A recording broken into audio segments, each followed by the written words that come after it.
Alors, Ézéchiel 37 nous démontre comment est-ce que Dieu est bon et comment Dieu est puissant. Ézéchiel 37 nous montre que nous pouvons vivre dans des situations défavorables, dans une vie précaire même. Ézéchiel 37 nous montre qu'on peut même ne pas manger, ne pas avoir à manger même pour le lendemain et le surlendemain, ne pas avoir de vêtements pour porter, ne pas avoir des personnes avec qui s'amuser, ne pas avoir des personnes avec qui expliquer sa situation. Ézéchiel 37 nous montre qu'il peut arriver des situations où on peut paraître mort, sans espoir, et que personne ne nous aide. Ézéchiel 37 nous montre qu'on peut traverser des moments difficiles, où même il n'y a même pas de soutien. Personne ne viendra vous saluer, personne ne viendra vous porter main forte, vous devenez seul, vous demeurez seul. Ézéchiel 37 nous montre que dans cette situation de solitude, de désespoir, il y a toujours une seule parole d'Éternel. Prophétise sur la situation. Prophétise sur la situation. Et dis à la situation, ainsi parle l'Éternel des armées. Ézéchiel 37 nous montre que ce que les gens peuvent voir avec les yeux, le Dieu a un autre regard sur ta situation.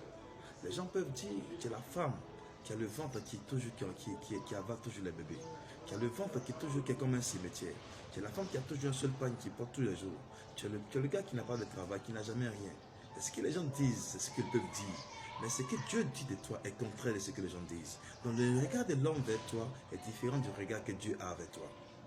Donc Ézéchiel ça nous montre que ce que Dieu voit dans la vallée, avec les ossements de ceci, ce sont les hommes qui sont en vie, qui vivent même, qui sont déjà là. Amen. Ézéchiel ça nous montre que Dieu est trop puissant et il est amour. Alors ce que tu as comme situation n'est pas une situation. Je viens te donner la force de ne pas perdre espoir dans la vie. Ne pas penser que tout est fini pour toi. Ne pas penser que c'est fini, il n'y a plus rien. Parce que dans la vallée, sur la parole de l'Éternel, les eaux qui étaient desséchées auraient pris vie. Ce qui veut dire que toi, quelque chose qui est bon en toi peut répandre vie au nom de Jésus. Si seulement si tu crois, si tu as la foi en Jésus-Christ, tout ce qui est bon en toi peut répandre vie. Alléluia. Ne désespère pas. Ne pense pas que tu es mort. La seule chose qui garde, c'est la mort.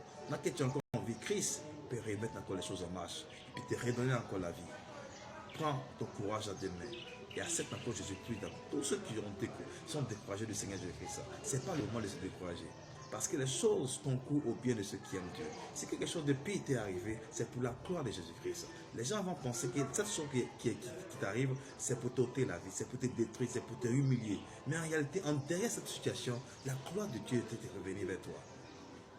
Prends tes forces en tes mains et commence à avoir la foi encore en Jésus-Christ. Commence à confesser que Jésus-Christ est Seigneur. Commence à dire que Christ est Seigneur, qu'il est Dieu, qu'il n'y a pas d'autre Dieu à part Jésus-Christ. Commence à parler de lui. Annonce l'évangile. Parle de lui partout où tu veux. Prie pour les gens. Parle de Jésus-Christ. Annonce l'évangile de Jésus-Christ. Parle du bon nom de Dieu. Qu'il est agréable, qu'il est bon.